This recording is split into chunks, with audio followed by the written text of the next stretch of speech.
আপনি আপনার সন্তানের জন্য জীবনে দোয়া করলেন না 15 মিনিট? জুম্মার দিন আসর থেকে মাগরিব মসজিদ থেকে বাড়াই নাই, আজকের বিকাল আমার বাচ্চার জন্য দিয়ে দিলাম। আল্লাহ ওরে মানুষ বানাও বানাও বানাল্লাহ বানাল্লাহ, দিবি না কেন দিবি না কেন? আসর থেকে মাগরিব কান্দা আসে না, তাও ছাড়ে না ছাড়ে না, কখনো সিজদায় চলে যায়, কখনো রুকুতে চলে যায়, কখনো হাত তুলে বলে, কখনো দাঁড়ায় বলে, কখনো বুকে কোরআন শরীফ নিয়ে বলে। 1 ঘন্টা 1.5 ঘন্টা সন্তানের জন্য দোয়া করতে করতে পাগল হয়ে গেছে। মনে করছে সন্তান অটোমেটিক হয়, অটোমেটিক হয় না। বাপ মায়ের দোয়া লাগে দোয়া লাগে দোয়া লাগে। বলেন বাচ্চার দোষ, বাচ্চার দোষ। আপনি দোয়াই করেন না আপনার নাতির জন্য। আল্লাহ আমি চলে যাব দুনিয়ার থেকে, আল্লাহ ওই ইমাম বুখারীর মতো আমার নাতিকে বানাও, ইমাম গাজ্জালি বানাও, ইমাম নববী বানাও, আমার ছেলেটাকে হাফেজ বানাও, আলেম বানাও।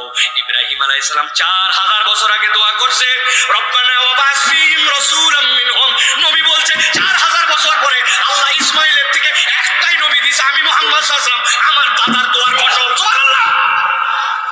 জানেন না কবে বলবে, কিন্তু দোয়াই করি না, ইস্তেগফারই করি না। কে বলেন বাবা, বলেন বলেন, খালি নিরেট ওয়াজ না, এটা বলেন। ও ইস্তেগফার করেন, আস্তাগফিরুল্লাহ আস্তাগফিরুল্লাহ, এটা স্বয়ং বেয়াদবি।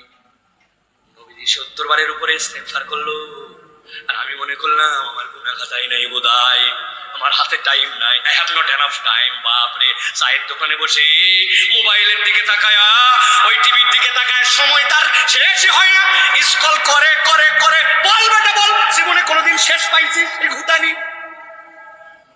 তোমার নেট শেষ না হলে শেষ হয় না।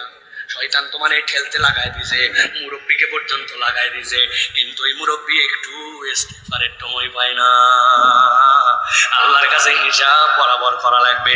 আল্লাহ বলছেন আউ ইয়াজলিম নাফসাহু, অথবা অন্তরের প্রতি জুলুম করছে, সুম্মা ইস্তাগফিরিল্লাহ ইয়াজিদিল্লাহ গফুরুর রহিমা। আমি আল্লাহ গ্যারান্টির হলাম, তুই আল্লাহকে গফুর ভাবি, চাওয়ার মতো যদি ইস্তেগফার করতে পারিস।